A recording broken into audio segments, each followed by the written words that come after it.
اس بات کی کوئی گارنٹی نہیں ہے، اس بات کی کوئی گارنٹی نہیں ہے کہ جس لڑکی سے آپ آج موبائل پر بات کرتے ہیں کل آپ اس سے ملیں گے نہیں، اور اس بات کی کوئی گارنٹی نہیں ہے کہ کل آپ جب اس سے ملیں گے تو ہر حد پار نہیں کر جائیں گے، اس بات کی کوئی گارنٹی نہیں ہے۔ اللہ کے نبی کہتے ہیں جب ایک مرد اور ایک عورت اکیلے میں ہوتے ہیں تو تیسرا وہاں شیطان ہوتا ہے، چاہے وہ مرد اپنے دور کا سب سے بڑا عالم ہو، وہ لڑکی اپنے دور کی سب سے بڑی متقی لڑکی ہو، اگر ایک مرد اور ایک عورت اکیلے میں ہیں تو تیسرا شیطان ہے۔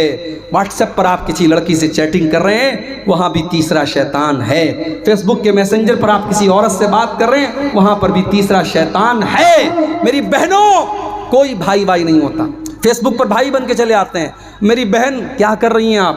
اسلامی بہن کیا کر رہی ہیں آپ؟ ارے اسلام کے اندر کوئی اسلامی بہن کا کانسیپٹ نہیں ہے۔ فیس بک پر کوئی اپنا بھائی آپ کو بنا لے تو آپ اس کو بھائی مت سمجھیے۔ اسلام کے اندر بھائی صرف دو بھائی ہوتا ہے، ایک سگا بھائی ہوتا ہے اور ایک دودھ پینے والا رضائی بھائی ہوتا ہے، اسلام میں تیسرا کوئی بھائی نہیں۔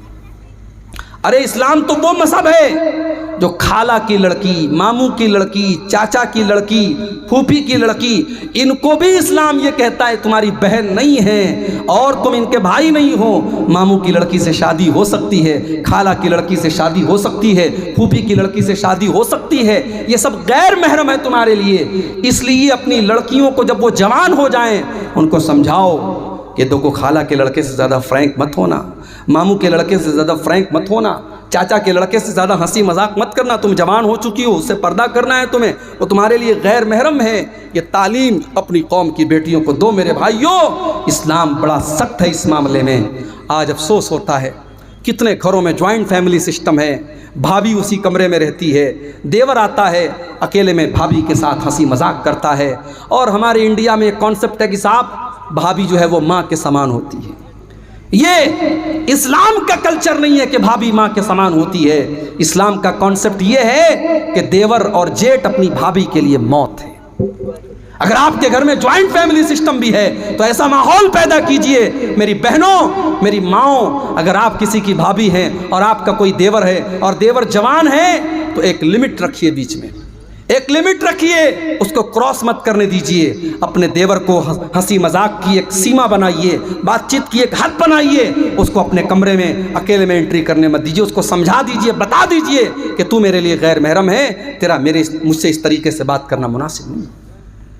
آج کتنی بھابیاں ہیں دیور کے سامنے جیسے تیسے کپڑا پہن کے بیٹھی ہیں۔ ارے اسلام تو وہ دین ہے، اپنے سگے بیٹے کے سامنے بھی ماں کو اس بات کی اجازت نہیں ہے کہ اپنا دوپٹہ جیسے چاہے ویسے رکھ لے۔ اپنی بھائی کے سامنے بہن کو اجازت نہیں ہے کہ بغیر دوپٹے کے رہے۔ اللہ نے قرآن میں اپنے محرم رشتہ داروں کے سامنے بھی دوپٹہ رکھنے کا حکم دیا۔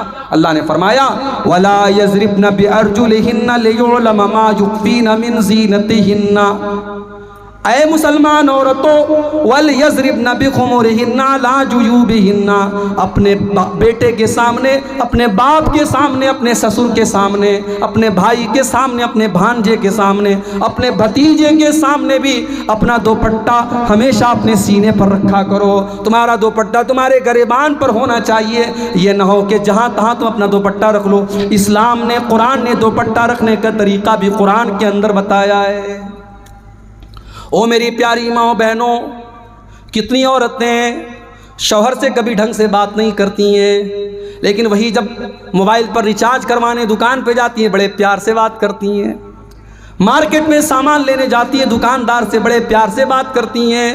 شوہر سے ہمیشہ بدتمیزی سے بات کی، شوہر کو کبھی محبت سے پیار سے مخاطب نہیں کیا، اور باہر والوں کو بڑے پیار سے باتیں کیا کرتی ہیں۔ او میری پیاری ماں بہنوں، ایک غیر محرم مرد سے ایک مسلمان عورت کو اگر بات کرنا پڑ جائے تو قرآن میں اس کا بھی طریقہ بتایا گیا۔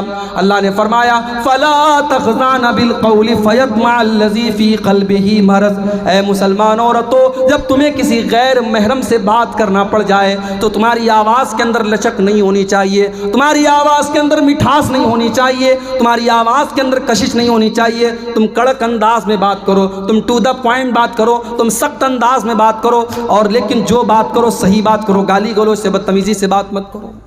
یہ ہے اسلام۔ اس لیے اس پر ہمیں اور آپ کو توجہ دینے کی ضرورت ہے۔ میں اپنی بہنوں سے کہنا چاہوں گا کہ اسلام کی ان تعلیمات کو اپناؤ، اپنے لباس کو اسلامی لباس بناؤ۔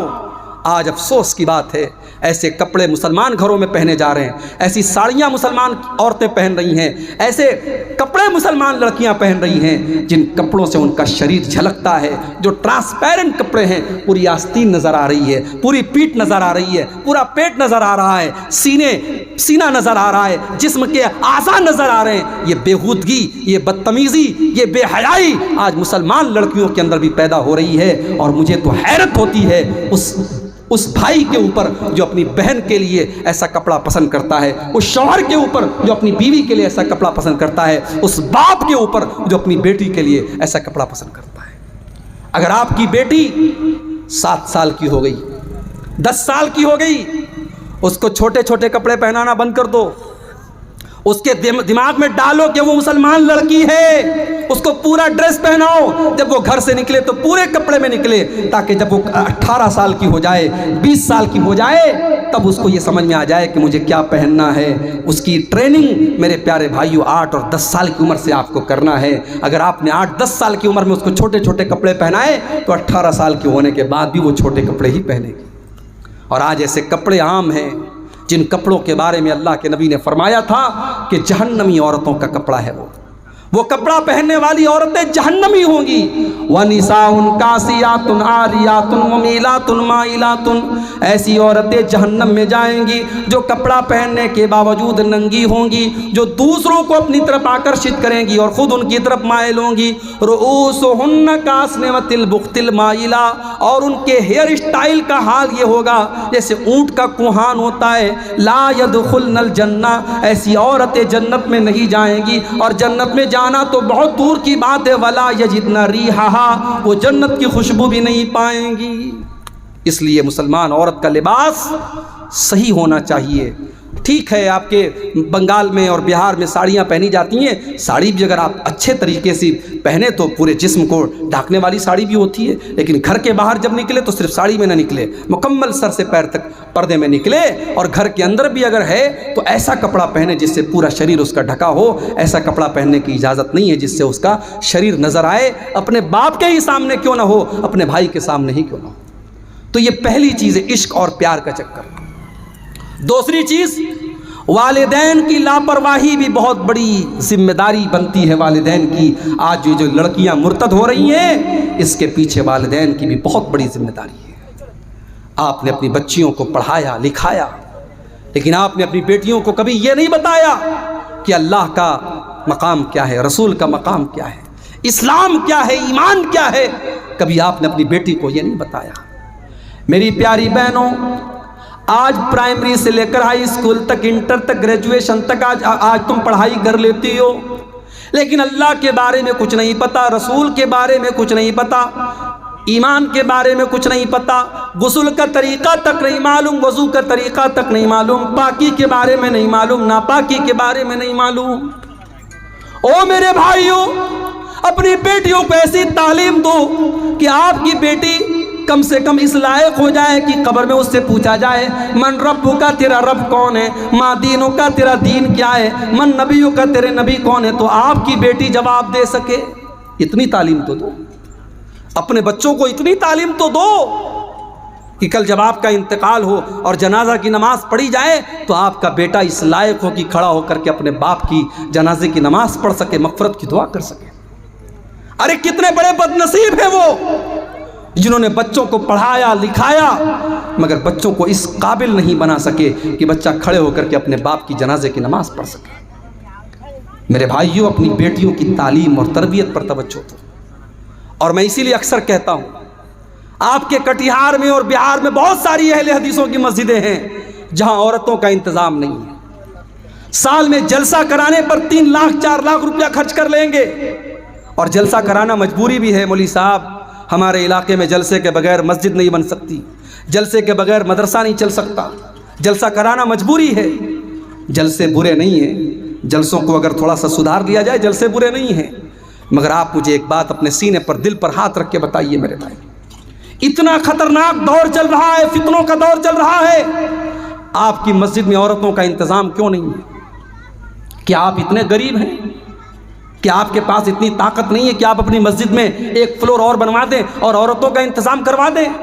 جس مسجد پر بھی جمعہ کی نماز ہوتی ہے وہاں عورتوں کا انتظام ہر حال میں ہونا چاہیے، ہر حال میں وہاں عورتوں کا انتظام ہونا چاہیے، اس لیے کہ سال میں 52 جمعہ ہوتا ہے، اور 52 جمعہ میں اگر آپ کے گھر کی عورتیں جائیں گی، آدھا گھنٹے کی 52 تقریریں سنیں گی، بہت ساری دین کی جانکاری آپ کے گھر میں آئے گی، اور بہت سارے فتنوں سے آپ کے گھر کی بیٹیاں بچیں گی۔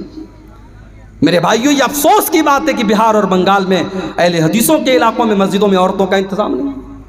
کتنے علاقوں میں عید کی نماز میں، عیدین کی نماز میں عورتوں کا انتظام نہیں ہے۔ اگر نہیں ہے تو انتظام کیجئے میرے بھائیوں۔ آج تو ان لوگوں کی بھی آنکھ کھل گئی ہے جو بیچارے کل تک فتویٰ دیتے تھے کہ مسجد میں عورت کا جانا فتنہ ہے، جو کل تک اہل حدیثوں کو برا بھلا کہتے تھے، اسی بہار کی سرزمین کے، گیا کی سرزمین کے ایک عالم دین ہیں، میں نام نہیں لوں گا، اہل حدیثوں کے خلاف بہت تقریر کرتے تھے۔ کسی زمانے میں انہوں نے اپنی ایک تقریر میں کہا تھا کہ اہل حدیثوں، تم اپنی عورتوں کو مسجد میں بھیجتے ہو، کبھی ہماری مسجد پر بھیجو، اس کا رزلٹ ہم 9 مہینے کے بعد تم کو بتا دیں گے۔ اتنی گندی، اتنی بیہودہ زبان ایک عالم نے استعمال کی تھی اور اہل حدیث عورتوں کا مذاق اڑایا تھا۔ آج ان کی زبان بھی کھل رہی ہے اور وہ کہہ رہے نہیں، حالات بہت خراب ہیں، اب عورتوں کو مسجد میں بھیجنا چاہیے، اب جمعہ کی نماز میں عورتوں کا انتظام ہونا چاہیے۔ اسی طریقے سے جلسہ تو ہو رہا ہے، آپ کے علاقے میں بہت سارے بنات کے ادارے ہیں، لڑکیاں ان اداروں سے پڑھی ہیں، فارغ ہیں، ان لڑکیوں کے ذریعے چھوٹے چھوٹے پروگرام گاؤں گاؤں میں کرائیے، گھر گھر میں کرائیے۔ 15 دن پر 1 مہینے میں گاؤں کے کسی ایک گھر میں عورتیں اکٹھا ہو جائیں اور کوئی پڑھی لکھی لڑکی، عالمہ لڑکی ان کو کچھ قرآن کی باتیں بتا دے، کچھ حدیث کی باتیں بتا دے، کچھ مسئلے مسائل بتا دے۔ یہ کرنے کا کام ہے میرے بھائی۔ آج اس کام کو اگر ہم نے نہیں کیا، ہماری آنے والی نسلیں ہمیں معاف نہیں کریں گی۔ 10-15 سال کے بعد حالات کیا ہوں گے آپ سوچ نہیں سکتے ہیں۔ کتنی تیزی سے ہماری قوم کے اندر بگاڑ آ رہا ہے آپ سوچ نہیں سکتے۔